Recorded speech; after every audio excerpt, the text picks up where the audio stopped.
Hey guys, Kyle, the Death Matter Limited here, bringing you a late night review of Black Clover episode 43. And to start off with, I'll say, and right off the bat, I gotta say, in terms of adaptation of the manga material to to pretty much the anime, like this episode in particular, it really just kind of sped through the content. Like we adapted 3 chapters out of this out of this episode. So again, it's kind of giving me a little bit of hope that we're gonna be able to squeeze the pretty much the rest of the entire arc into these remaining, like, what is it, 6 7 episodes, which honestly, when I guess looking at it objectively, it isn't going to be as hard as I originally thought. In order to actually make this, in order to actually adapt the remaining episodes into this, adapt the remaining episodes. I kind of just, I think it's just that I kind of got a little bit scared after I think it's just that I kind of got a little bit scared after that one episode of them really only adapting pretty much 1 chapter. And yeah, but things have definitely been moving along pretty much quite fast now. So yeah, there's that to take away, I guess. But anyway, the episode itself basically starts off with the Black Bulls dusting through a majority of the temple mages. And it's funny. Normally, I'd call out that kind of stuff as being BS, but because they built up, but because they pretty much but because they previously kind of built it up as, but because they built it up as a joke even before everyone kind of one shotted the mages. It was and specifically the interactions between the High Priest and Yami. It was actually kind of hilarious in order to kind of see the Black Bulls kind of dust these guys off, just seeing honestly, what made it even better, like I said, is just kind of seeing Yami and the High Priest just kind of trash talk each other, but for saying that of whose mages are better, and then seeing the Black Bulls one shot the High Priest's mages, and then the High Priest's reaction after that, because we kind of built up to that kind of a joke. I didn't mind the fact that all those mages were one-shotted. So yeah, it was a joke that kind of worked, I guess, in its favor. Although if you're looking for a bit more of a serious fight, then yeah, you won't get it in that situation. Although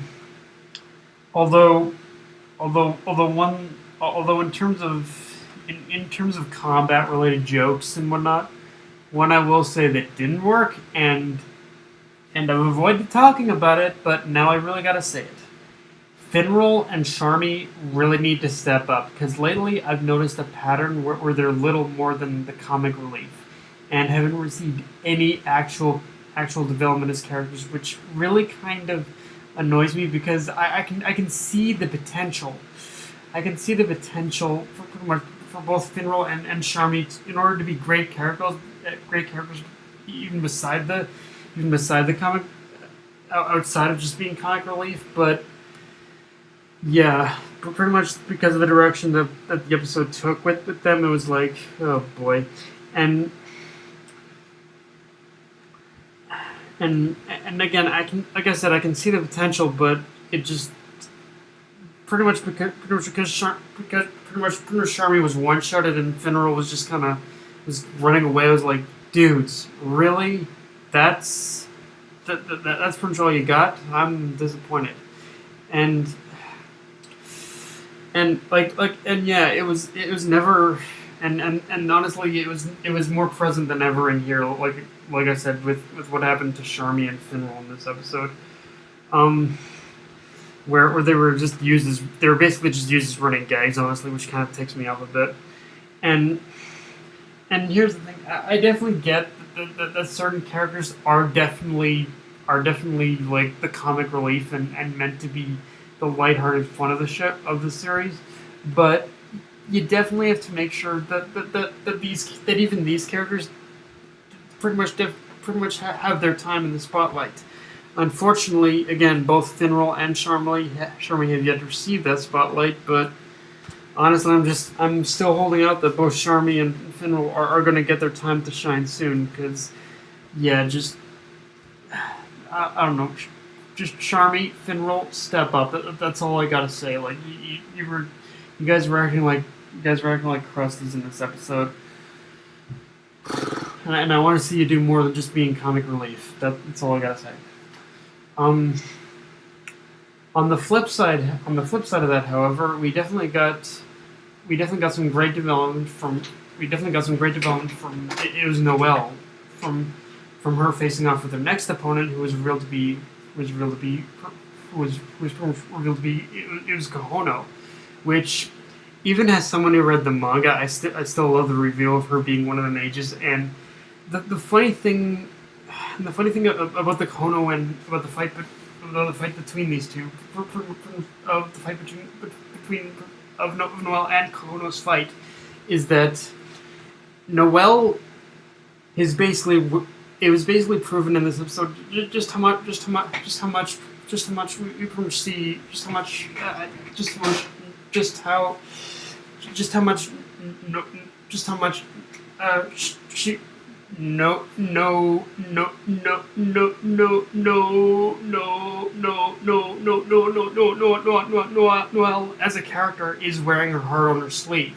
Like, it's she's basically pretty much we see in this episode that Noelle is wearing her heart on her sleeve. And it's like in recently, her recent accomplishments have been that she recently just gained enough confidence in order to control her magic, and she started a very believable friendship with pretty much Kohono. But and now in this episode, we pretty much see that Noelle is moving on to the next step of her development, which is that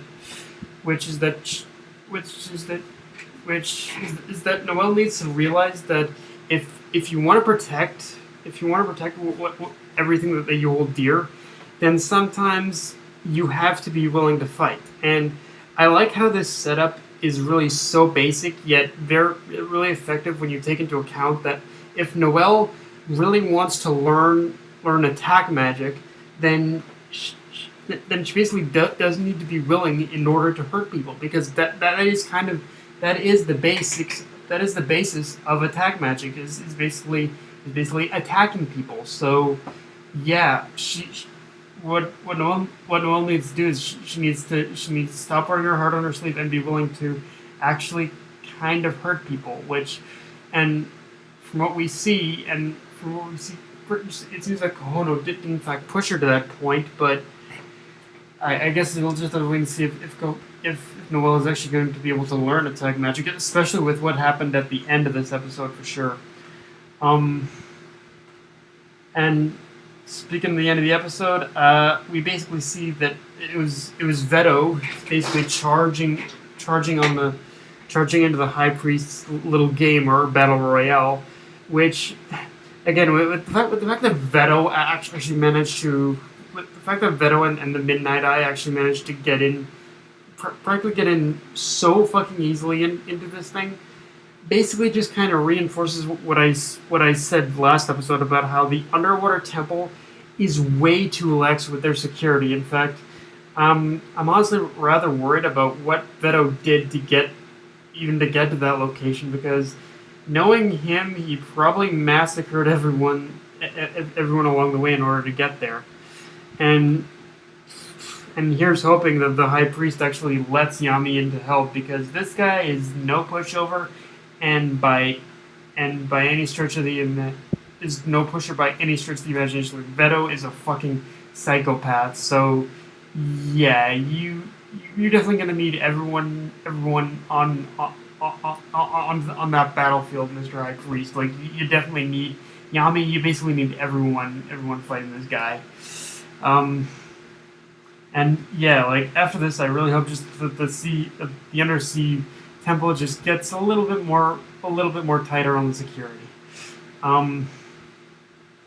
Of course, on a much smaller note, even before the games were interrupted by Vetto, we basically learned that used to learn a little tidbit that the High Priest uses these games as a means in order to motivate the people of the underwater temple, and that he's willing to grant them any opportunity they wish, which or actually grant them an opportunity in order to see the surface world, which honestly just kind of reinforces how closed off the whole underwater temple society is from the rest of the world, and maybe a little fearful of the surface. Because if the high priest is willing to actually like just close everyone off and not and only let them visit when only give them the opportunity to visit pretty much any time he decides to hold these games, then that probably means that there haven't been a lot of people from the underwater temple who've even visited the surface world. They're pretty much closed off,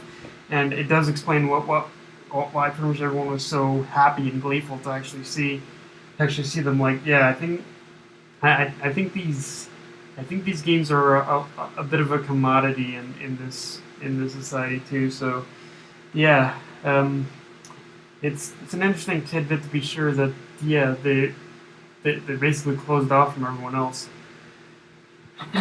But yeah, guys, that's all I got for this review. If you enjoyed the video, like, comment, subscribe, follow me on Twitter and Facebook. That's not a signing off. Later.